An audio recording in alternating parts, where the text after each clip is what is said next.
वंदे मातरम साथियों, सभी को जय जोहार। और जैसा कि कल हम कृषि के विषय पर कल हमने चर्चा शुरू की थी और आज उस चर्चा को थोड़ा आगे लेकर जाएंगे।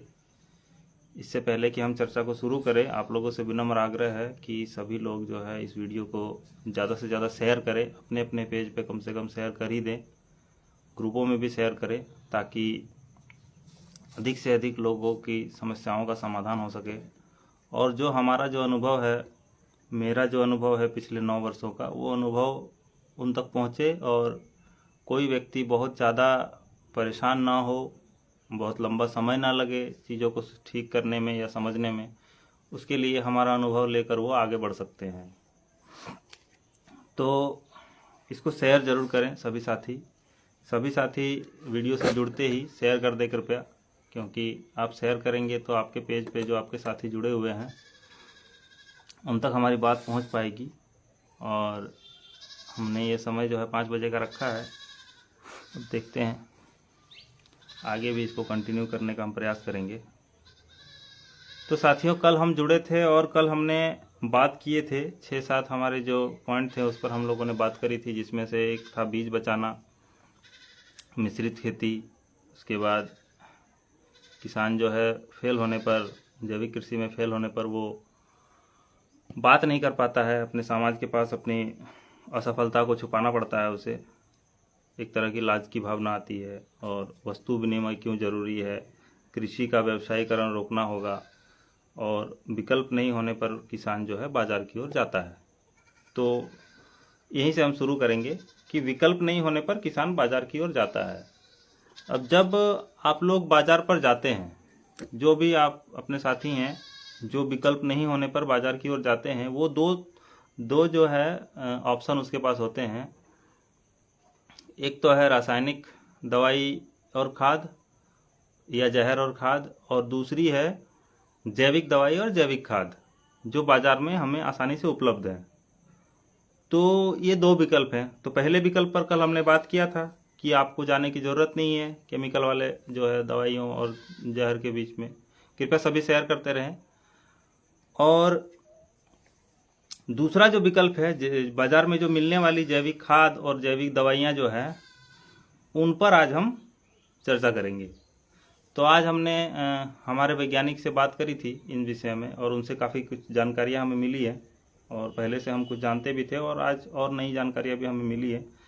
तो जो बाज़ार में जो आप पेस्टिसाइड ले रहे हो या फिर बाज़ार से जो आप खाद ले रहे हो, माइक्रोन्यूट्रेंट ले रहे हो, माइक्रोराइजा ले रहे हो, जो भी ले रहे हो बाज़ार से आप, तो ये सब जो लेते हो इनके पीछे की सच्चाई क्या है वो मैं आपको आज बताने वाला हूँ।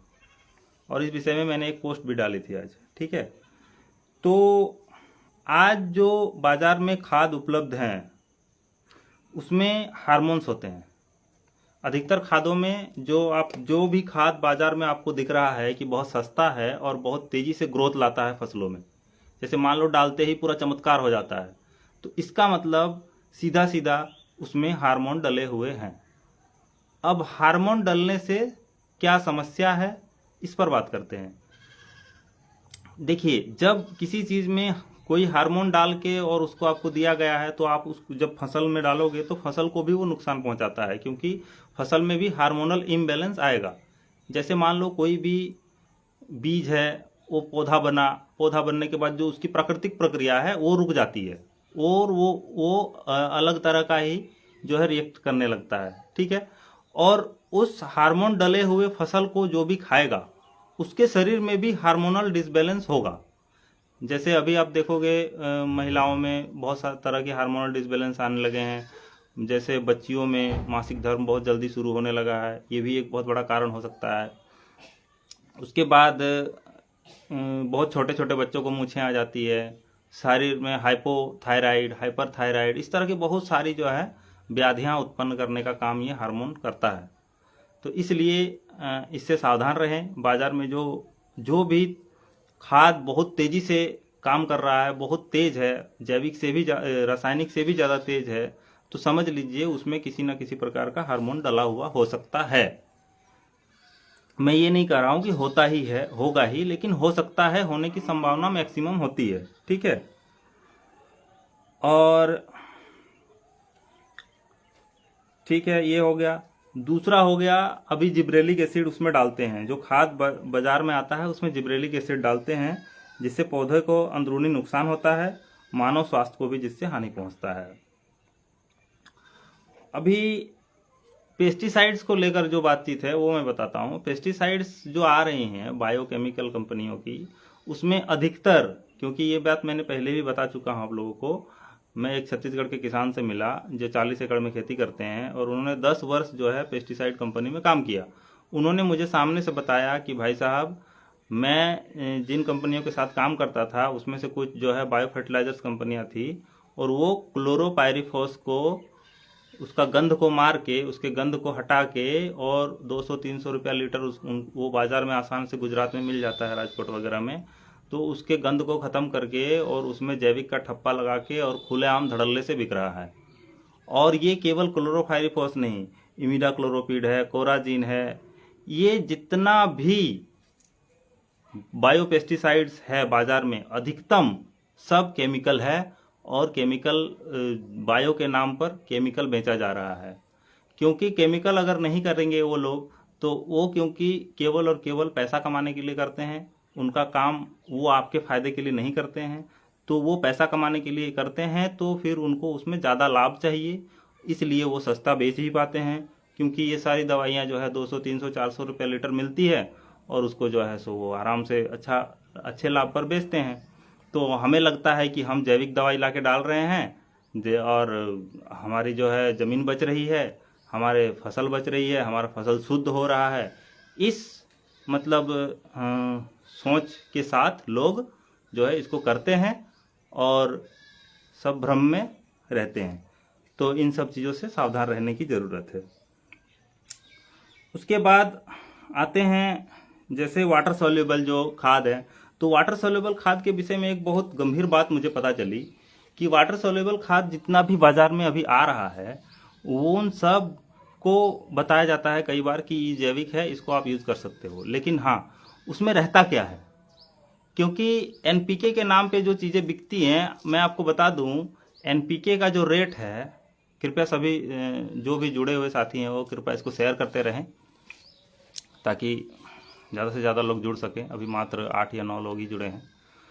तो जो मैं बात कर रहा था, जो वाटर सोल्यूबल आते हैं, तो वाटर सोल्यूबल आते हैं, उसमें अगर एनपीके रहेगा, वो अगर एनपीके रहेगा तो बाजार में इंटरनेशनल जो बाजार है वहाँ पर एनपीके का रेट है 100 रुपया किलो, और वो खाद आपको 30 रुपया किलो कैसे मिल रहा है? ये बहुत गंभीर प्रश्न है। जो खाद इंटरनेशनल बाजार में 100 रुपये किलो है, वो किसान तक पहुंच रहा है 30 रुपये किलो में। तो आप सोच सकते हो कि उसमें क्या है। तो जब हमने इस पर गहन छानबीन किया तो हमें पता चला कि इसमें केवल नमक, और एक तो नमक रहता है और दूसरा इसमें रहता है मैग्नीशियम। मैग्नीशियम क्योंकि 5 रुपये किलो पड़ता है, और नमक जो है 2 रुपये किलो पड़ता है। तो 2 रुपया और 5 रुपये किलो का चीज़ को मिक्स करके और कुछ ऐसे इंग्रेडिएंट्स मिला के और आपको वाटर सॉल्युबल के नाम पर जो है सो दिया जा रहा है, और आपको लग रहा है कि हम एनपीके डाल रहे हैं। मतलब जो फसल किसान उगा रहा है उस फसल में ना तो मैग्नीशियम है, ना तो जिंक है, ना तो सल्फर है, ना तो सही ढंग से उसको नाइट्रोजन मिल रहा है, ना तो फास्फोरस मिल रहा है, ना तो पोटास मिल रहा है। जब उसके प्रमुख घटक ही उस फसल को नहीं मिल रहे हैं, तो वो हमारे शरीर में जाके क्या लाभ करेगा? हमारे शरीर को कितना पोषण देगा? कृपया सभी शेयर करते रहें इसको। तो वो हमें कितना लाभ देगा? आप सोचो, 100 रुपये किलो जो इंटरनेशनल बाजार का रेट है, वो सामान किसान को 30 रुपये किलो में मिल रहा है। मतलब आप सोचो क्या स्थिति है, केवल नमक और मैग्नीशियम। तो इन सब चीज़ों से इसलिए हमें बचना है। ये जो धोखाधड़ी चल रही है बहुत बड़ी, इससे भी हमें बचना है साथियों। उसके बाद एक और चीज़ जो हमें पता चली वो है माइकोराइजा। बाजार में मिलने वाला जितना भी माइकोराइजा है, ठीक है, वो सारा माइकोराइजा है ही नहीं। ये मतलब चौंकने वाली बात है। आप सोच के देखो कि वो माइकोराइजा कहीं से भी नहीं है। उसमें वो लोग फुल्विक एसिड, ह्यूमिक एसिड और उसमें मैं बताता हूँ आपको, लिख रखा है मैंने, सीवीड और amino acid, humic acid, seaweed, amino acid और फुल्विक एसिड, ये जो है ये इस तरह की चीज़ें मिलाकर और बाजार में माइकोराइजा के नाम पर बेचा जाता है। अब इससे हो क्या रहा है इसको समझने की बात है। जैसे मान लो कि माइकोराइजा का काम क्या है, चलो ये विषय जब उठ गया तो माइकोराइजा के बारे में थोड़ी चर्चा कर लेते हैं। आप लोग कोई भी वीडियो छोड़ेंगे नहीं, क्योंकि हर वीडियो में कुछ ना कुछ आपको मटेरियल मिलता रहेगा। तो असल में माइकोराइजा का काम होता है पेड़ की जो जड़ है, पौधे की जो जड़ है, जो फसल की जड़ है, उसको सफ़ेद जड़ की संख्या को बढ़ाना, सफ़ेद जड़ को बढ़ाना और जड़ों को लंबी करना। आपने देखा होगा जंगल में जड़ें बहुत लंबी लंबी होती है, क्योंकि वहाँ माइकोराइजा है। तो माइकोराइजा दो तरह के होते हैं, एक तो होता है एक्टोमाइकोराइजा, दूसरा होता है इंडोमाइकोराइजा। जो एक्टोमाइकोराइजा है उसका काम है, वो एक तरह का कवक है और वो अनएरेबिक कंडीशन में वो चलता है, ठीक है। तो जो एक्टोमाइकोराइजा है उसका काम होता है ज़मीन के अंदर पर पानी ढूंढना, ज़मीन के अंदर से पानी ढूंढकर और लाकर जड़ तक पहुंचाना। और जो जड़ में होता है वो होता है इंडोमाइकोराइजा, उसका काम है जड़ से लेकर और पत्ते तक पानी को पहुंचाना। तो ये जो प्रकृति में व्यवस्था है, और आज का किसान क्या कर रहा है, पानी पे पानी डाले जा रहा है फसल पर।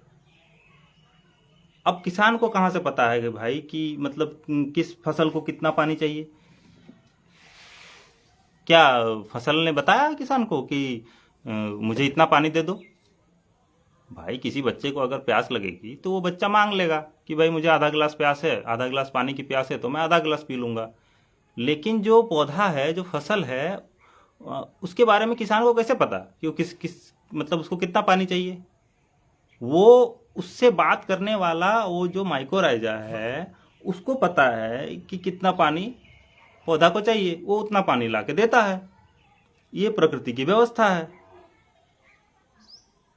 और हम चले हैं प्रकृति की व्यवस्था को तोड़कर, हम खुद की जो है खुद से सब कुछ करना शुरू कर दिया हमने। तो कहीं ना कहीं हम भ्रमित हो चुके हैं पूरी तरह से। इन सब भ्रमों से आप लोग निकलिए। अभी बाजार में मिल रहा है वो ह्यूमिक और फुल्विक और ये अमीनो एसिड, ये सीविड मिला के जो माइकोराइजा के नाम पर बेचा जा रहा है, वो हमारे किसी काम का ही नहीं है। उसका काम है, वो ग्रोथ प्रमोटर का काम करता है। उसको डालने से पौधे अच्छे दिखने लगते हैं, तो लोगों को लगता है कि माइकोराइजा ने काम कर लिया है। लेकिन नहीं, यदि आपको ये जानना है कि माइकोराइजा सच में इसमें डाला है, तो उसमें आपको पहचानने का मैं तरीका आप लोगों को बता देता हूँ कि जिस खेत में आपने माइकोराइजा डाला है उस खेत में जाके उसकी जड़ों को निकाल के देखिए। यदि सफ़ेद जड़ें बहुत ज़्यादा हैं, सफ़ेद जड़ें, जड़ का जो लास्ट छोर होता है वहाँ से देखना, एक सफ़ेद मोटी सी डंठल निकलेगी जड़ की, वो है इंडोमाइकोराइजा, वहाँ रहता है इंडोमाइकोराइजा। तो आपको देखना है, यदि सफ़ेद जड़ फसल में नहीं है तो आपने नकली माइकोराइजा डाला है अपने खेत में। और यदि सच में किसी कंपनी ने आपको माइकोराइजा दिया है और आपने डाला है तो उसमें सफ़ेद जड़ें होंगी। और आप उसमें देखना, उस फसल में आपको पानी डालने की ज़रूरत बहुत कम पड़ेगी। गर्मियों में थोड़ी पड़ जाएगी, लेकिन बाकी जो जैसे ठंड का सीज़न है, रबी की फसल है, रबी की फसल में आपको पानी ज़्यादा डालने की ज़रूरत नहीं पड़ेगी। और इसका प्रयोग हमने करके देखा है, कई बार देखा है। जैसे गर्मियों में हमने देखा तरबूज की फसल कई किसानों ने लगाए, वो एक दो फसल लेने के बाद वो छोड़ देते थे, क्योंकि पानी कम हो जाता था, क्योंकि गर्मियों में पानी सूख जाते हैं, पानी के स्रोत, तो फिर लोगों ने पानी डालना बंद कर दिया। लेकिन उसमें हमने माइकोराइजा डलवाया, माइकोराइजा डलवाने के बाद हमने देखा कि वो फसल फिर से हरी हो गई और फिर से चल पड़ी, और उसमें जितना पहले फसल दिया था उससे ज़्यादा फसल बाद में दे दिया।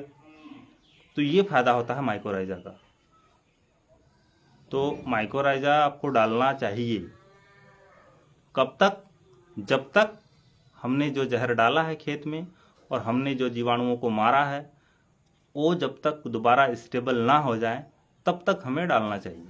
वो जब स्टेबल हो जाएंगे तो फिर डालने की कोई ज़रूरत नहीं है। मतलब प्रकृति की जो व्यवस्था है वो फिर से वापस बन जाएगी, तो कोई दिक्कत नहीं है। हमने खेती में जो समस्याएं पैदा की है, राम राम जी, तीरथराज जी और सभी साथियों को राम राम। तो हमने जो खेती में समस्याएं खुद से पैदा की हुई हैं, तो हाँ ठीक है।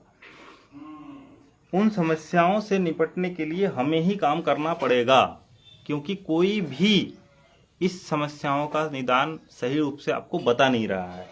यदि सच में इन समस्याओं का निदान कोई बता रहा होता, कोई वैज्ञानिक बता रहा होता, कोई जैविक गुरु बता रहा होता, तो आज आप देखो ना, अपने जो कृषि में जो सबसे ज़्यादा जिन्होंने काम किया, जो मेरी नज़र में जो मैं देखता हूँ, तो अपने पालेकर जी है। उन्होंने लगभग 70 लाख किसानों को है ट्रेनिंग दिया। अभी उनसे मिले थे, वर्धा आए थे। 70 लाख, सोचो साथियों, एक व्यक्ति ने 70 लाख किसानों को जैविक कृषि की ट्रेनिंग दी, और मैं ढूंढ रहा हूं कि वो 70 लाख किसान हैं कहाँ, मिल ही नहीं रहे मुझे। मैं तो देश भर में घूम रहा हूँ, 10-12 स्टेट्स में तो 6 साल से घूम रहा हूँ।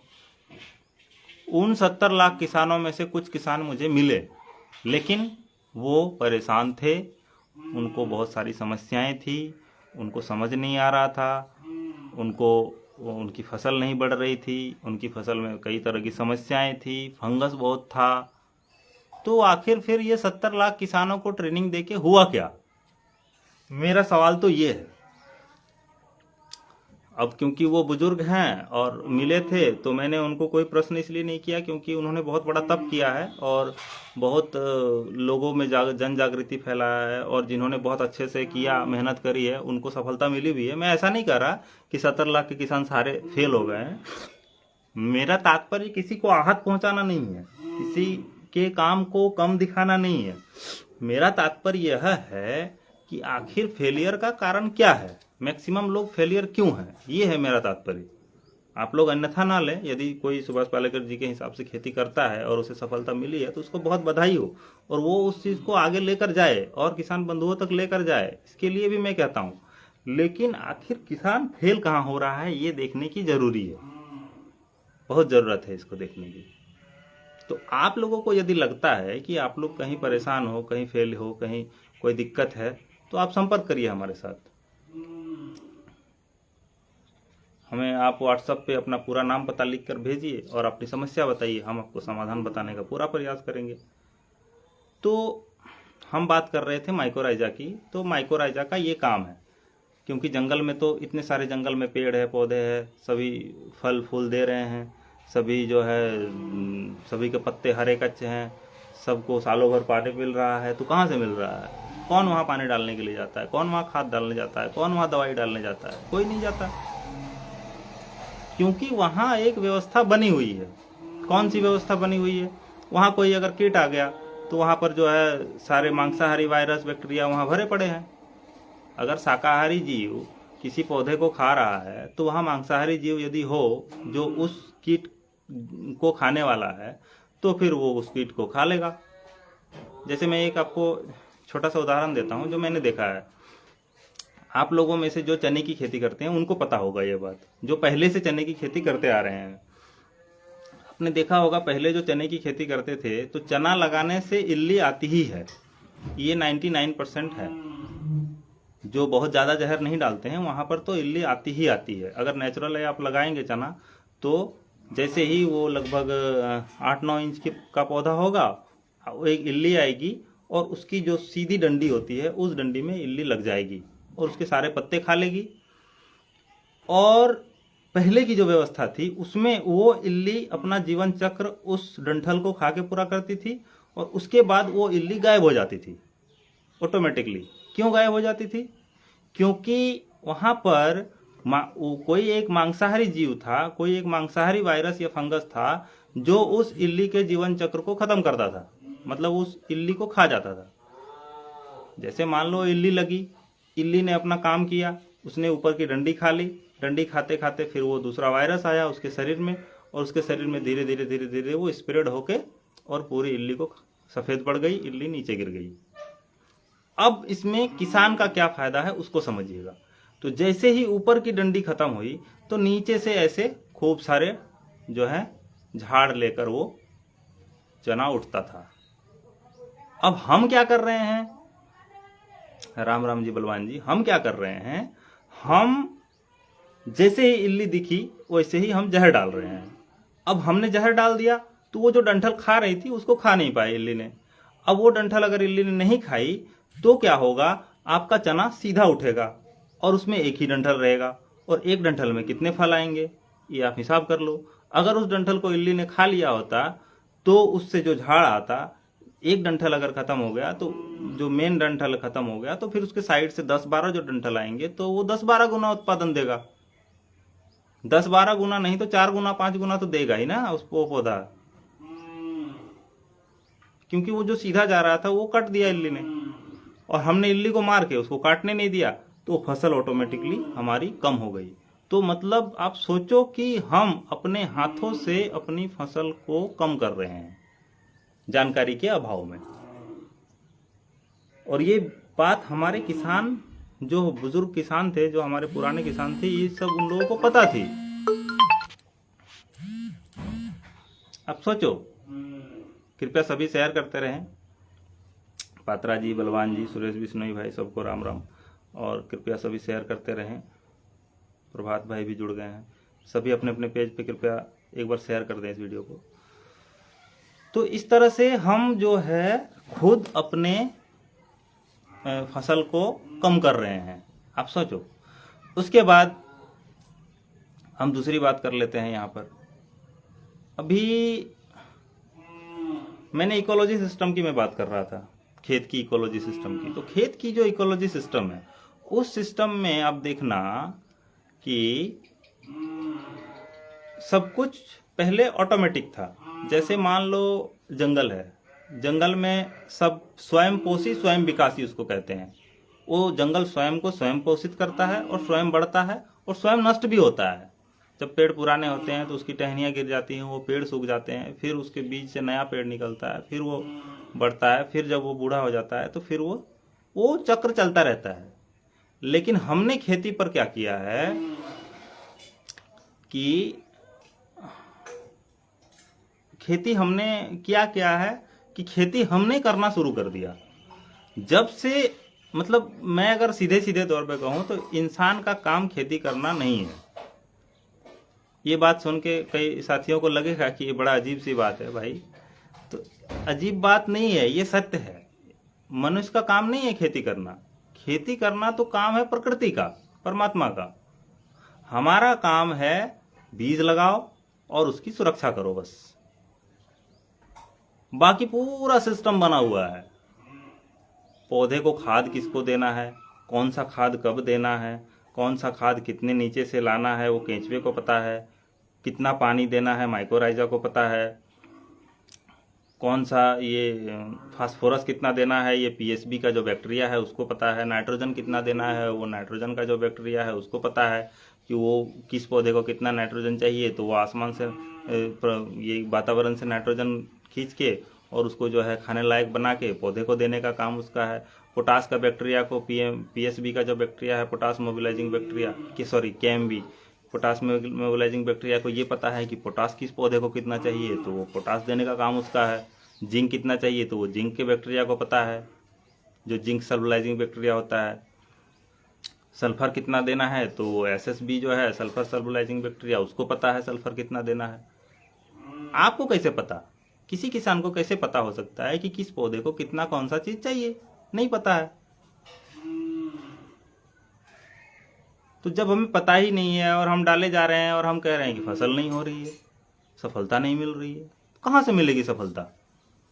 जब तक आप अपने कृषि को स्वयं पोषी स्वयं विकासी नहीं बनाएंगे तब तक आपको सफलता नहीं मिलेगी।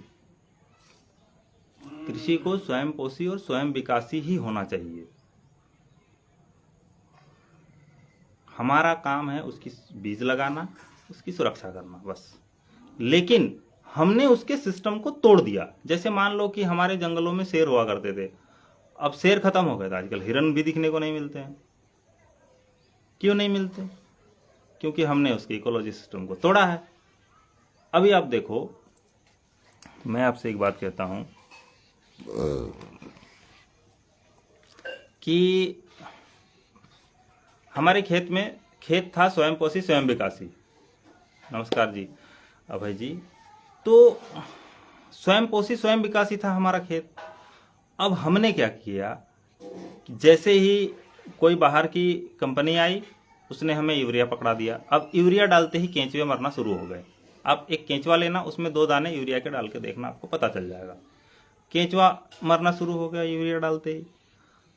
अब यूरिया डालने के चलते उसमें नाइट्रोजन की अधिकता हुई, तो नाइट्रोजन जिसमें अधिक रहेगा उसमें रस चूसक कीट आएंगे। अब रस चूसक कीट आए तो उसको मारने के लिए हमने जहर डाल दिया।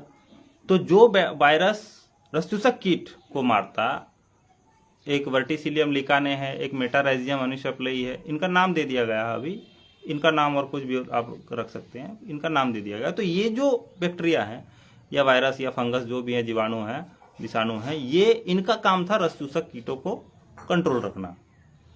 अब हमने रस चूसक कीटों को मारने के चक्कर में क्या किया, हमने मार दिया अपने उस दोस्त को मार दिया।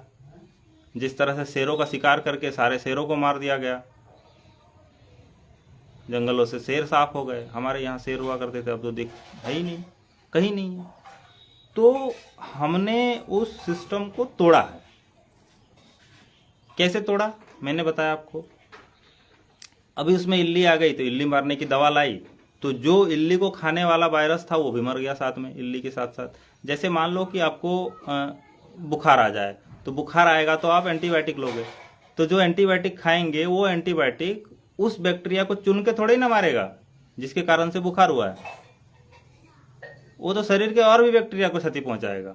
उसी प्रकार से हमारे खेत में जब हमने जहर डाला तो उसने जो नुकसान पहुंचाने वाले कीट के साथ साथ जो लाभ पहुंचाने वाले बैक्टीरिया, वायरस, कीड़े मकोड़े और जो जीव थे उनको भी तो नष्ट किया। तो इसलिए मैं कह रहा हूं कि जो स्वयं पोषी और स्वयं विकासी जो सिस्टम था, उस सिस्टम को हमने तोड़ा है कहीं ना कहीं। तो अब क्या करना है, अब मान लो वो स्वयं पोषी स्वयं विकासी सिस्टम को हमने तोड़ दिया है, तो हमें वो स्टेबल करना पड़ेगा। या तो वो खुद स्टेबल हो जाए, यदि आपके पास समय है, यदि आप पूरी तरह से कृषि पर निर्भर नहीं हो, यदि आपका और भी कोई व्यवसाय है तो आप कर सकते हो, और नहीं तो फिर आपको किसी ना किसी की सहायता की जरूरत पड़ेगी। यदि आप बाजार की तरफ भागोगे, बाजार के मैंने दोनों पहलू बताए, एक तो केमिकल डालोगे तो आप कभी फिर दोबारा खड़ा नहीं हो सकते, दूसरा आप बायोपेस्टिसाइड और बायोकेमिकल्स डालोगे तो उनमें घोटाला भयंकर चल रहा है। तो हमारे पास आपके लिए ऑप्शन खुला है। आद्या के नाम से हमने जो काम शुरू किया था 2000, कल भी मैंने बताया था आप लोगों को, आद्या बायो फर्टिलाइजर के नाम से। और ये मैं वीडियो, एक बात हमेशा ध्यान रखिएगा, ये मैं सामान बेचने के लिए वीडियो नहीं बना रहा हूँ, ये केवल और केवल इसलिए बना रहा हूँ ताकि जो फंसेंगे, जो किसान भाई फंसेंगे, जिन किसान भाइयों को जरूरत पड़ेगी, सिर्फ उनके लिए हम ये व्यवस्था लेकर आए हैं, ताकि यदि आप कहीं फंस रहे हैं, यदि आपको कोई समस्या आ रही है तो आप हमारी सहायता ले सकते हैं। क्योंकि हम शुद्धता के लिए पूरी तरह से प्रतिबद्ध हैं, क्योंकि हमारा उद्देश्य पैसा कमाना नहीं है बायो फर्टिलाइजर्स बेच के, हमारा उद्देश्य केवल और केवल किसान को बचाना है। किसान जो रोता है, किसान जो बिलखता है, किसान जो परेशान होता है, उस स्थिति में उसको बचाना है बस। मान लो चारों तरफ से इल्ली का अटैक आ गया किसी फसल में, आपके पूरे एरिया में आ गया, लोग केमिकल फार्मिंग कर रहे हैं। अब केमिकल फार्मिंग करने वाले तो वो इमिडा ला के डाल देंगे, फिर आप क्या करोगे, वो सारे जो इल्लियाँ हैं वो सारे आ जाएंगे आपके खेत में, फिर आप क्या करोगे। या तो आपके पास 2 ऑप्शन है, या तो आप इमिडा डालो, या तो फिर आप हमारे पास आओ। हमारे पास क्या है वो मैं उसके लिए एक अलग वीडियो बनाऊंगा, अगले जो है सेशन में हम उसको पूरा जो है डिस्क्राइब करेंगे एक एक चीज़ को। अभी पहले विषय को समझ लेते हैं। तो ये जो स्वयं पोषी और स्वयं विकासी जो व्यवस्था है थी, उसको हमें स्टेबल करना पड़ेगा। तो इसके 2 तरीके हैं। एक तो हमारी जो भारत की देसी नस्ल की गाय है, उस गाय के पास इस व्यवस्था को वापस खड़ा करने की पूरी शक्ति है। हमारे गौमाता के गोबर, गौमूत्र, दूध, घी, छाछ में पूरा एक जीवन चक्र वापस से जो है खड़ा कर सकती है। इन सब चीज़ों का मिश्रण पंचगव्य वगैरह है, अपने जो है कई तरह के जो है सजीव जल वगैरह है, ये सब हम बना के डालते रहें तो डालते डालते धीरे धीरे धीरे धीरे हर जीव के, हर विषाणु के, हर वायरस के, हर बैक्टीरिया के अंडाणु फूटेंगे कहीं ना कहीं, और फिर वो धीरे धीरे धीरे धीरे धीरे अपनी कॉलोनियाँ बनाना शुरू करेंगे। लेकिन ये तब होगा जब हम पहला काम करें जहर बंद करें डालना, दूसरा काम करें कि हम उसको वैसी परिस्थिति दें। अब खेती में हुआ क्या है इसको समझना जरा, बड़ा इंटरेस्टिंग है। प्रत्येक किसान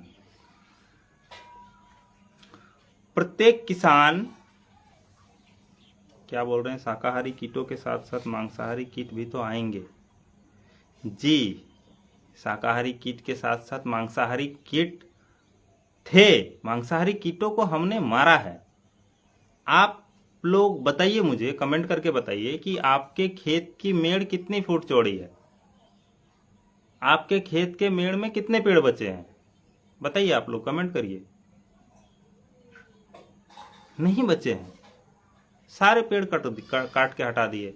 सारे मेड़ जो चौड़े चौड़े मेड़ थे उनको पतला पतला कर दिया। बाजू वाले ने 2 कुदाल काटा, बाजू वाले ने 2 कुदाल काटा, मेड़ साफ।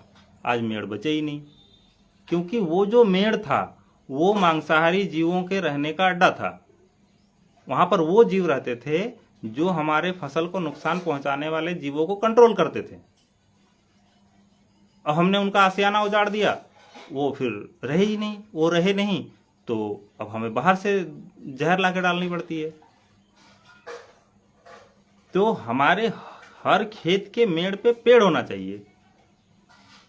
उसमें दूसरी एक और विषय है, जो जैसे मान लो जितने भी मैंने बैक्टीरिया और ये सबों की जो बात करी, मैंने जीवाणुओं की जो बात करी, वो सारे जीवाणु हमारे खेत में होते हैं। और जब खेत का टेम्परेचर बहुत ऊपर चला जाता है गर्मियों में, तो जो पेड़ हमारे साथ थे, जो हमारे खेत में के मेड़ में जो पेड़ हुआ करते थे, वो उन पेड़ों के जड़ों के पास जाके जहाँ ठंडक हुआ करती थी वहाँ पर वो अपना बसेरा बनाते थे गर्मियों में, क्योंकि वहाँ ठंडक हुआ करती थी। अब हमने पेड़ ही हटा दिए, अब हमने मेड़ ही हटा दिए। मेड़ में जो झाड़ियाँ होती थी वहाँ ठंडक होती थी, वहाँ जाके हमारे सारे जो है जीव रहा करते थे। अब हमने वो जगह ही नहीं छोड़ी उनके लिए, तो सारे जीव जो है या तो डॉर्मेंसी में चले जाते हैं या तो मारे जाते हैं। तो हमें उनको वातावरण देना पड़ेगा, अनुकूल वातावरण और अनुकूल परिस्थिति देनी पड़ेगी। मान लो हम कहीं बाजार से ला के कोई कल्चर डाल रहे हैं, जीवाणु डाल रहे हैं, तो जीवाणु डाल रहे हैं वो भी तभी स्टेबल होगा जब उसको वहां पर सही वातावरण मिलेगा और सही खाना मिलेगा। मान लो एक नए जोड़े को ब्याह करके और एक खुले जो है मैदान में छोड़ दिया जाए, एक छोटी सी झोपड़ी बना के, तो वो कभी भी अपना परिवार नहीं बढ़ाएंगे, क्योंकि उनको पता है कि अगर बाल बच्चे होंगे तो बाल बच्चों का जीवन जो है वो खतरे से भरा हुआ होगा, क्योंकि कभी भी आंधी आ सकती है, बरसात हो सकती है तेज, वो सब कुछ उजड़ सकता है, हवा आ सकती है। तो उसके लिए एक अच्छा मकान होना चाहिए जहां वो खुद को सुरक्षित महसूस करे, तभी वो अपना जीवन चक्र आगे बढ़ाएंगे। तो उसी प्रकार से जो बैक्टीरिया हैं, सभी बैक्टीरियाओं का जो सुरक्षा होता है, घर होता है, वो होता है ऑर्गेनिक मैटर में। अब ऑर्गेनिक मैटर क्या है? जितने सूखे पत्ते हैं, जितने फसल का वेस्ट है, जितना गोबर है, ये सब ऑर्गेनिक मैटर है। ऑर्गेनिक मैटर का क्या काम है? ऑर्गेनिक मैटर का काम है पानी सोखना, क्योंकि वो पानी सोखता है तो इसलिए वो वहाँ पर नमी रहती है, तो वहाँ जीवाणु अपना आराम से खाना पीना रहना उनका हो जाता है। इसलिए हमारे खेतों में राख डालने की परंपरा थी, क्योंकि राख एक्चुअल में कार्बन होता है, और उस कार्बन में जो है जीव, जो हमारे जो बैक्टीरिया हैं, वो अपना घर बना के रहते थे। गोबर डालने की परंपरा थी, फसल का वेस्ट डालने की परंपरा थी, हरी खाद करने की परंपरा थी। उस सभी परंपराओं को हमने छोड़ दिया। हमें वापस से उन परंपराओं को अपनाना होगा, क्योंकि हम कितना भी गोबर गौमूत्र डाल लें, अभी मैं बता रहा था कि जो है देसी गाय के गोबर गौमूत्र और ये घी वगैरह में जो है अपना सभी जीव पैदा करने की क्षमता होती है, लेकिन सभी जीव तब पैदा न होंगे ना जब वहाँ वैसी परिस्थिति होगी। अब खेत में कार्बन % बचा हुआ है 0.2, खेत में कार्बन होना चाहिए 1%, कार्बन है ही नहीं, तो कहाँ पर वो जो है बैक्टीरिया अपनी कॉलोनी बनाएगा? बना ही नहीं सकता, क्योंकि उसको सुरक्षा नहीं है। हमें कहीं ना कहीं सभी साथी कृपया इसको शेयर करते रहें। बहुत कम लोग देख रहे हैं, अभी मात्र 11 लोग जुड़े हैं, 12 लोग हुए, तो कृपया इसको शेयर कर दें ताकि ज़्यादा से ज़्यादा लोगों तक अपनी बात पहुंच सके। तो हमें कहीं ना कहीं वो वातावरण देना पड़ेगा जिस वातावरण में अपना जो है वो जो कीट हैं, वो जो जीवाणु हैं, वो अपनी जनसंख्या को बढ़ा सके। तो उसका सीधा सीधा हिसाब है कि हमारे खेत में ऑर्गेनिक मैटर होना चाहिए, हमारे खेत में कार्बन की मात्रा अच्छी खासी होनी चाहिए। तो अच्छी खासी कार्बन होने के लिए हमें क्या करना पड़ेगा, ये हमको सोचना है। आज हम धान लगाते हैं, गेहूं लगाते हैं, पूरा नीचे से काट के उड़ा के ले जाते हैं। आजकल तो मैंने देखा हरियाणा में इधर मशीनें आ गई हैं, वो गेहूं को ऊपर से मशीनें काट लेती हैं, एक बाद में दूसरा आता है, वो नीचे से पूरे गेहूं की पराली को काट के ले जाता है, वो कुछ पैसे दे जाता है किसान को, और किसान का खेत को वापस कुछ भी नहीं मिलता। जो वहाँ से निकाला ज़बरदस्ती, वो भी निकाला हुआ है, बाजार का जहर ला के डाल के ज़बरदस्ती हार्मोन्स वगैरह डाल के उगा लेते हैं फसल, और वापस ज़मीन को कुछ दिया ही नहीं। तो जब हम वापस ज़मीन को दिया नहीं तो ज़मीन में फिर दूसरा फिर उगेगा कैसे। तो हमें ज़मीन के हिस्से का, हमारे यहाँ नियम था कि ज़मीन के हिस्से का ज़मीन में छोड़ने का नियम, परंपरा थी हमारे यहाँ। मैंने देखा है पहले जो धान काटते थे वो इतना ऊपर काटते थे धान को, इतनी इतनी टहनियाँ धान की छोड़ दिया करते थे, ताकि वापस से जो है वो ज़मीन में मिले और वापस से वो ऑर्गेनिक मैटर जो है खाद में कन्वर्ट हो जाए, कार्बन में कन्वर्ट हो जाए, और वही कार्बन जो है जीवाणुओं का बसेरा बने, और वही कार्बन से फिर दूसरे पौधे जो है जब नए बीज पड़ेंगे तो वहाँ से फिर नए, क्योंकि हमारा जो पूरा शरीर है, जो सिस्टम है, ये पूरा कार्बन से ही बना हुआ है। जब हमारे यहाँ दाह संस्कार होता है तो आप देखना, दाह संस्कार होने के बाद अगर 70 किलो का व्यक्ति है तो 700 ग्राम कार्बन वहाँ बचता है। तो वो जो 700 ग्राम कार्बन है, वो जो राख है, वही है भूमि तत्व, वही है ऑर्गेनिक मैटर, वही है कार्बन, जिसको अंग्रेजी में कार्बन कहते हैं और हमारे संस्कृत में उसको भूमि तत्व कहते हैं हिंदी में। जो 5 तत्व है, भूमि, गगन, जल, अग्नि और वायु, इन 5 तत्वों में से जो एक तत्व है भूमि तत्व, वो मात्र 1% है, और वही 1% जो है मात्र कार्बन जिसको कहते हैं, वो होना चाहिए ज़मीन में 1%। आज आप देख लो आपके खेत का कितना बचा है। मैंने देखा है 0.22, 0.25, 0.3, बहुत अच्छा अगर है तो 0.4, और जो 2-4 साल 10 साल 20 साल से जो खेती पर काम कर रहे हैं, जैविक खेती पर काम कर रहे हैं, जो गोबर डाल रहे हैं, फसल का वेस्ट डाल रहे हैं, उनका भी कार्बन मैंने देखा है 0.7, 0.8, 1% कार्बन मैंने आज तक मात्र 2-4 किसानों के खेतों में देखा है। अब केवल कार्बन होने से भी नहीं होगा, क्योंकि कार्बन का काम है पौधे को खड़ा करना, भूमि तत्व की पूर्ति करना। बीज हमने डाला, उस बीज से एक पौधा खड़ा हुआ, और वो जो पौधा खड़ा हुआ उस पौधे में फल भी आने हैं, फूल भी आने हैं, बीज भी आने हैं। तो बीज आने के लिए तो पोटास चाहिए, बीज आने के लिए, उस बीज को पूर्ण करने के लिए जिंक चाहिए, मैग्नीज चाहिए, कैल्शियम चाहिए, सल्फर चाहिए, आयरन चाहिए, जिंक भी चाहिए। तो ये सब जो न्यूट्रिएंट्स हैं, ये फिर कहाँ से आएंगे, ये भी एक बहुत बड़ा विषय है, गंभीर विषय है।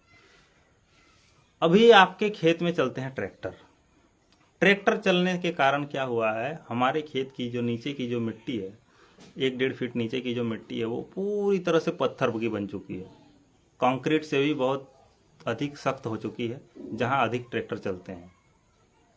जिस कारण से ये जो कुछ ऐसे माइक्रोन्यूट्रिएंट है, अधिकतर माइक्रोन्यूट्रिएंट भारी होते हैं, वो भारी होने के कारण वो ज़मीन के निचले सतह में रहते हैं, 3 फीट 4 फीट 5 फीट नीचे रहते हैं। तो उन माइक्रोन्यूट्रिएंट को साल में एक बार केंचुआ लाता था बाहर। आपने देखा होगा बारिश में केंचुए बहुत घूमते थे पहले, अब कम हो गया है, क्योंकि अब जहर डाल डाल के हमने उनको मार दिया। एक तो जहर डाल के मारा है, और दूसरा हमने क्या किया है, लेयर को पूरा बंद कर दिया है, तो केंचुए ऊपर आ ही नहीं पा रहे हैं। जो नीचे वाले केंचुए हैं, ऐसे 1-1.5 फीट वाले तो ऊपर आ जाते हैं, लेकिन उसके नीचे जो केंचुए रहते हैं, 5 फीट 10 फीट नीचे भी केंचुए पाए गए हैं, वो केंचुए अब बाहर नहीं निकलते। वो बहुत लंबे लंबे होते थे, आपने देखा होगा बचपन में, जब ट्रैक्टर कम था या नहीं था जिस एरिया में। तो नीचे से जिंक को, मैग्नीज को, मैग्नीशियम को, आयरन की जो परत है उसको जब वो केचुआ ऊपर आता था तो उसको खाता खाता ऊपर आता था और फिर उसको छोड़ता छोड़ता वो नीचे जाता था। तो बारिश में जब वो ऊपर आता था तो वो केचुआ नीचे से जिंक, मैग्नीज, कैल्शियम और आयरन, बोरन और ये सब जो भारी जो माइक्रोन्यूट्रिएंट है वो ऊपर लाके छोड़ के चला जाता था और वही उसी से पूरे साल भर की फसल में इन सब चीज़ों की पूर्ति होती थी, ऐसा मान सकते हैं। लेकिन आज हमने क्या किया है, उसको पूरी तरह से बंद कर दिया उसके रास्ते को। अब कहीं ना कहीं हमें उस रास्ते को वापस से खोलना पड़ेगा। अब कैसे खोलना है ये आपको देखना है। अभी बहुत सारे लोग वो क्या कहते हैं उसको, जो सिंगल हल आ गया है, अभी मेरे मुंह में नहीं आ रहा वो बात, वो सिंगल पुलाव टाइप का आता है, पतला सा रहता है, वो उसको चलाते हैं आजकल। उसको चला के बहुत चीर देते हैं एक बार उस लेयर को तोड़ने के लिए। बस एक ही बार करना है, बार बार नहीं। उसके बाद उसमें ट्रैक्टर कम चलाना है, हल्के ट्रैक्टर चलाना है, या फिर हल बैल से खेती करो। क्योंकि हमें अगर जैविक खेती की हम अगर बात करते हैं तो कहीं ना कहीं हमें जुताई को कम करना पड़ेगा और दूसरा हमें कहीं ना कहीं ट्रैक्टर को खेत में घुसने से बंद करना पड़ेगा। अब आप बोलोगे कि यार ये तो बहुत बड़ी कहानी हो जाएगी। कहानी तो बड़ी है भाई, खराब तो हुआ है सब कुछ, ठीक तो हमें ही करना है। आप भले छोटे से ज़मीन से करो लेकिन ठीक तो हमें ही करना पड़ेगा। हमारे पास तो कोई रास्ता नहीं बचा है। आप जैविक खेती करोगे, उसमें ट्रैक्टर घुसाओगे तो जैविक खेती का क्या मतलब रह गया फिर? क्योंकि आप तो ट्रैक्टर घुसा के उसमें इकोलॉजी को तोड़ रहे हो ट्रैक्टर से। हाँ जी बिल्कुल, सब सॉइलर बोलते हैं सुरेश भाई, सही बोला आपने, मेरे आ नहीं रहा था ध्यान में। तो अब ये तो बड़ी महाभारत की बात हो गई कि बिना ट्रैक्टर के खेती कैसे हो। खैर वो तो बहुत लंबी विषय है, उस पर करेंगे, धीरे धीरे होगा। क्योंकि देखो मैंने कल भी कहा था ये बात कि मान लो हम गलत रास्ते पे आ गए हैं। जी सुरेश भाई जी बिल्कुल, विष्णु जी, तो हम गलत रास्ते पे आ गए हैं। तो जब गलत रास्ते पे हम चल पड़े हैं, गलत दिशा में जा रहे हैं, तो हमें कहीं ना कहीं वहाँ से यू टर्न लेना पड़ेगा। तो हो सकता है यू टर्न लेने के लिए थोड़ा आगे जाके हमें वापस आना पड़े। क्योंकि हो सकता है किसी, हम हाईवे पर जा रहे हैं, वहाँ कटिंग नहीं है और हमें पता चल गया कि भाई हम गलत रास्ते आ गए हैं, तो हमें वहाँ से पीछे आना है। तो वहाँ से पीछे तो आ नहीं सकते, थोड़ा आगे जाके हम मुड़ के पीछे आ सकते हैं। तो अभी हमारे पास कोई क्योंकि व्यवस्था नहीं है, क्योंकि हमारे पास हल बैल नहीं बचे हैं, तो हमें अभी तो ट्रैक्टर से ही करना पड़ेगा। लेकिन हमें धीरे धीरे हल बैल वाली खेती के पास जाना पड़ेगा, इसके सिवा हमारे पास कोई रास्ता नहीं। यदि हमें इस परतंत्र से बचना है तो इन विदेशियों के जो एजेंडा है उससे यदि बचना है, क्योंकि ये पूरी तरह से हमें परतंत्री बनाने के लिए तुले हुए हैं दिन रात। ये पूरा सिस्टम में हमें लेकर जा रहे हैं, ऐसे सिस्टम में जिस सिस्टम में उनके बिना चाहे आप कुछ भी नहीं कर सकते, आप पानी तक नहीं पी सकते। पानी के लिए अभी दिल्ली में एटीएम मशीन लगी है, वहाँ कार्ड दिखाओगे तो पानी निकलेगा। वो एटीएम में रिचार्ज भी होना चाहिए। आपको क्या लगता है आपके गाँव में नहीं होने वाला है? आपको भी नलके का पानी का आदत नहीं डाला इन लोगों ने? डाल दिया है, अधिकतर गांवों में हो चुका है। और उस पानी की टंकी में रोज ये फ्लोराइड भी डालते हैं ताकि आपका ये सहस्त्रार चक्र, पिनियल ग्लैंड, ये ख़त्म हो जाए, ये काम करना बंद कर दे, आपका एंटीना काम करना बंद कर दे। इसलिए उस पानी में फ्लोराइड डाल के आपको सप्लाई के द्वारा दिया जा रहा है। अब आपको ये देखना है कि आपको कुएं का पानी पीना है, वो टंकी वाला पीना है। तो ये तो विषय किसी और जा रहा है, हम खेती की बात कर रहे थे। तो फिर हमें क्या करना पड़ेगा, उस लेयर को एक बार तोड़ना होगा और तोड़ने के बाद उसमें हमें जीवाणु डालने पड़ेंगे, चाहे गोबर गौमूत्र से डालो या किसी लैब में बना हुआ जीवाणु कल्चर ला के डालो। लेकिन केवल कल्चर डालने से कभी भी खेती में आपको सफलता नहीं मिलेगी, क्योंकि जब तक आपके जीवाणुओं को वहाँ घर नहीं मिलेगा, जब तक आपके जीवाणुओं को भोजन नहीं मिलेगा, तो वो अपनी कॉलोनी नहीं बढ़ाएंगे। आप सोचो 1 एकड़ ज़मीन में जो 6 इंच की मिट्टी है, 1 एकड़ अगर ज़मीन है, 1 एकड़ में हम 6 इंच की पोषण वाली मिट्टी को अगर वजन करेंगे तो आप लोग बताइए उसका कितना वजन होगा। मुझे लगता है 60 से 70 टन होना चाहिए लगभग 1 एकड़ की 6 इंच की मिट्टी को। अब 60 से 70 टन जो मिट्टी है उसमें प्रति ग्राम मिट्टी में प्रत्येक फर्टिलाइजर का 20 लाख बैक्टीरिया होना चाहिए। 1 ग्राम में 20 लाख बैक्टीरिया होने चाहिए एक फर्टिलाइजर का। ऐसे 12 फर्टिलाइजर हैं तो 12 फर्टिलाइजर के जो बैक्टीरिया हैं वो 20-20 लाख अगर हुए तो 12 दुगने 24 यानी 2 करोड़ 40 लाख बैक्टीरिया प्रति ग्राम मिट्टी में फर्टिलाइजर के केवल होने चाहिए। बाकी तो जो मांसाहारी है उनको मैं छोड़ देता हूँ, और जो सारे मांसाहारी है उनको मिला के लगभग 3 करोड़ 20 लाख बैक्टीरिया प्रत्येक ग्राम मिट्टी में होने चाहिए स्वयं पोषी स्वयं विकासी कृषि के लिए। 1 ग्राम मिट्टी में यदि 3 करोड़ 20 लाख बैक्टीरिया होने चाहिए तो 60 टन मिट्टी में कितने बैक्टीरिया होंगे, तब जाके प्रति ग्राम 3 करोड़ 20 लाख बैक्टीरिया पूरे होंगे। तो ये जो कैलकुलेशन है ये दिमाग से बाहर की चीज़ है। इसलिए हमें खेत में ऑर्गेनिक मैटर को बढ़ने का एक व्यवस्था बनानी पड़ेगी। गोबर को हमें डालना पड़ेगा, कैसे डालना है क्या करना है ये आगे के जो है भाग है उसमें हमने पूरी तरह से करेंगे जो है डिस्कस। और हम मतलब बहुत अच्छे से, हम तो अभी आपको समस्याएं गिना रहे हैं, केवल हमने समाधान अभी बताना शुरू करेंगे 1-2 दिन के अंदर। अभी पहले आप लोग समस्याओं को समझ लें, उसके बाद फिर हम और भी कोई अगर विषय आप लोगों को ध्यान में आ रहा है तो आप लोग बताएं। आप लोगों की कुछ समस्याएं आती है खेती में तो उसके विषय में भी आप लोग यहाँ लिख सकते हैं, कमेंट में लिखते रहें और इसको शेयर करते रहें। कृपया सभी जितने साथी जुड़े हुए हैं सभी तुरंत पहले शेयर का बटन दबाएं, उसके बाद वीडियो देखना शुरू करें, ताकि अपनी बात जो है आपसे जुड़े हुए लोगों तक भी पहुंच पाए। तो उड़ीसा के एक जगह है फुलबणी नाम का, वहाँ पर ही एक आंध्रा का बॉर्डर लगता है, वहाँ पर वो जगह का नाम मुझे ध्यान में नहीं आ रहा है। वहाँ पर वो गए थे, क्षमा करना साथियों ये डाटा ख़त्म हो गया था। चलो तो अभी दूसरे सिम से हमने डाटा लिया है, गलती हो गई कि हमने शुरू में ही दूसरे वाले सिम में नहीं चलाया। लाइव का समय रहेगा शाम को 5 बजे से ही हमने समय रखा है। और मैं आपको बता रहा था उड़ीसा के बारे में। तो उड़ीसा हम जब गए तो उड़ीसा में हमने देखा, उस साथी ने देखा जो साथी वहाँ गए थे, कि वहाँ पर किसानों ने उनको बताया कि वो खेत जाते हैं केवल बोने के लिए और काटने के लिए। तो बोला फिर जोताई, बोला हम जोताई करते ही नहीं। बोला उन्होंने कहा कि हम जाते हैं, पहाड़ी इलाका है, वहाँ छोटे छोटे खेत हुआ करते हैं, वहाँ जाते हैं थोड़ी थोड़ी खुदाई करते हैं, वहाँ बीज डाल देते हैं और छोड़ के चले आते हैं घर। 3 महीने बाद सीधा फसल को काटने के लिए जाते हैं। कोई भी फसल हो, दलहन हो, तिलहन हो, अनाज हो, ऐसे फेंक देते हैं और चले आते हैं और फिर सीधा जाते हैं उसको काट के लाने के लिए। तो ये जब वहाँ हो रहा है तो इसका मतलब हर जगह हो रहा होगा किसी न किसी समय पर। कोई जगह थोड़ा बाद में बर्बाद हुआ, कोई थोड़ा पहले बर्बाद हुआ। अभी मैं हिमाचल गया था, हिमाचल में पहाड़ों पर बहुत दूर दराज इलाके में मैं गया था। नरवा नाम का एक जगह है, वहाँ अपने एक सेब के किसान हैं, उनका नाम बृजमोहन राजपूत जी है। आप लोग जुड़े भी होंगे फेसबुक में उनके साथ। तो बृजमोहन राजपूत जी के घर पे जब मैं गया तो मैंने वहाँ एक भी ऐसी चीज़ नहीं देखी जो उनकी सभ्यता और संस्कृति से मैच करती हो। एक भी ऐसी चीज़ नहीं देखी मुझे। सब कुछ समाप्त हो चुका वहाँ पर, पहाड़ी चीज़ें कुछ भी नहीं बची। पूरा आधुनिक सिस्टम लागू हो गया है हर घर में।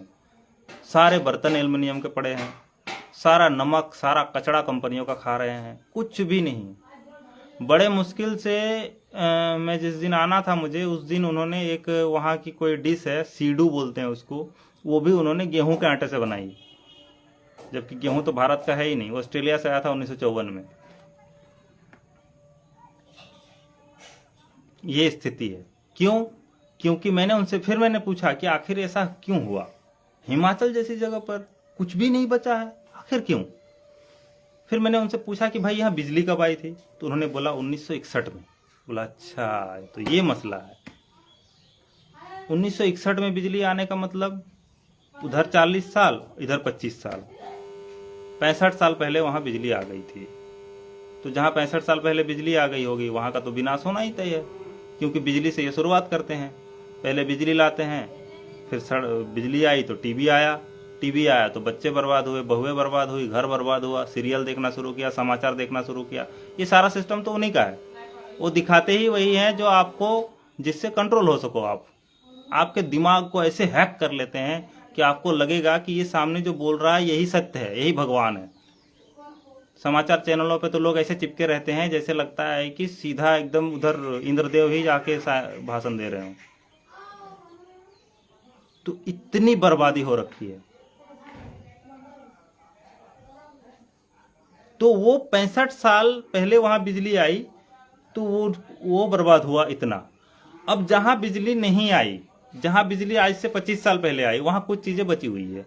जहां बिजली आज से 30 साल पहले आई, वहां कुछ बची हुई है। तो मतलब जहां बिजली आ गई वहां सड़क बनेगा, सड़क बनेगा वहां पुलिस आएगी, पुलिस आएगी उस गांव में नशा बिकेगा, उस गांव में चोरी होगी, उस गांव में डकैती होगी, क्योंकि पुलिस का काम है चोर और डकैत को पना देना। तो ये सिस्टम उनका है, अपना नहीं है ये सिस्टम। अपने सिस्टम स्वयं पोषी स्वयं विकासी। हम कबीलियाई लोग थे, हम आराम से रहते थे अपने अपने कबीलों में। एक दूसरे को, जो अपने कबीले में रहता था, एक दूसरे को सब कुछ एक दूसरे के लिए करता था। हमारे पास सारा व्यवस्था था, हम अपना उगाते थे, अपना खाते थे, अपना बनाते थे, अपना पहनते थे, एक दूसरे से लेन देन करते थे। हमारे यहाँ खरीदने बेचने की कोई परंपरा थी ही नहीं। हमारे यहाँ कुछ भी खरीद बिक्री कभी भी नहीं हुआ करता था भारत में। हमारे यहाँ अदले बदले की व्यवस्था थी। आपको जो चीज़ है वो हमें दे दो, हमें हमारे पास जो चीज़ है वो जो है हम आपको दे देंगे, ये व्यवस्था थी।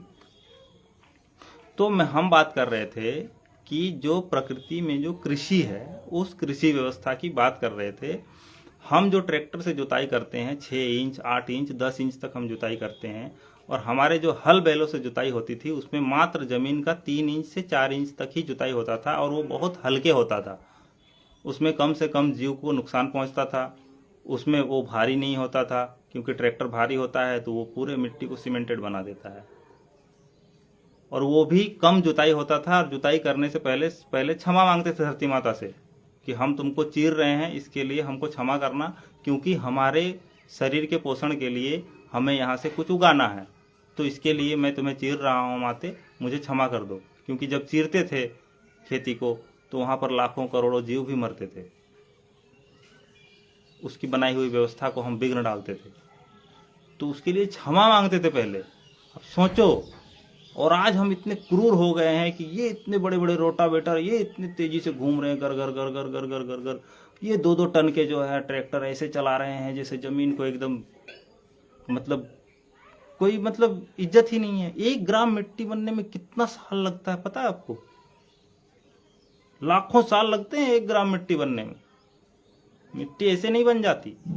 कितने जीव मरे होंगे, कितने पेड़ गिरे होंगे, कितने जो है चीजें हुई होंगी, तब जाके इतनी मिट्टी बनी है दुनिया में, धरती पर। और उस मिट्टी को हम ऐसे रोंद रहे हैं जैसे लगता है कुछ कहना ही नहीं है। चारों तरफ कंक्रीट के जंगल बना रहे हैं। तो हमें कहीं ना कहीं इन सब विषयों पर वापस से विचार करना होगा, गौर करना होगा, और वापस इस पर काम करने की हमें ज़रूरत है। तो तभी जाके हम एक स्वयंपोषी और स्वयं विकासी व्यवस्था बना सकते हैं।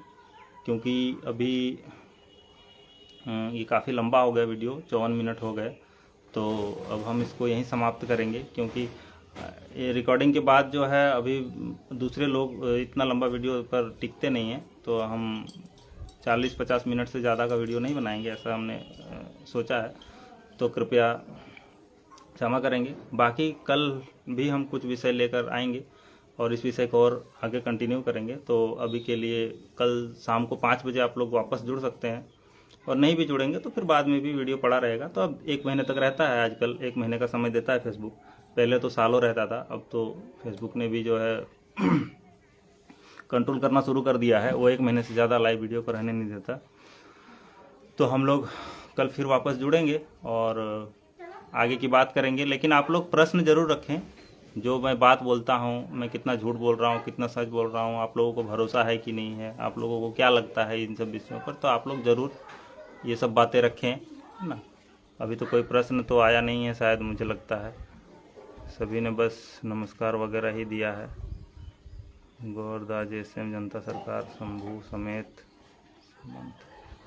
पश्चिम कारंज महाराष्ट्र। तो आप लोग एक काम करिएगा, सभी लोग इसको ज़्यादा से ज़्यादा शेयर कर दीजिएगा, और यहाँ तक जो अंतिम तक आप आए, वीडियो को पूरा देखा, इसके लिए आप लोगों का बहुत बहुत धन्यवाद है। और आगे और लोगों तक ये खबर पहुँचाएँ, आप लोग जुड़े रहे, इसके लिए आप लोगों को एक बार और धन्यवाद। वंदे मातरम। जय हिंद, जय भारत।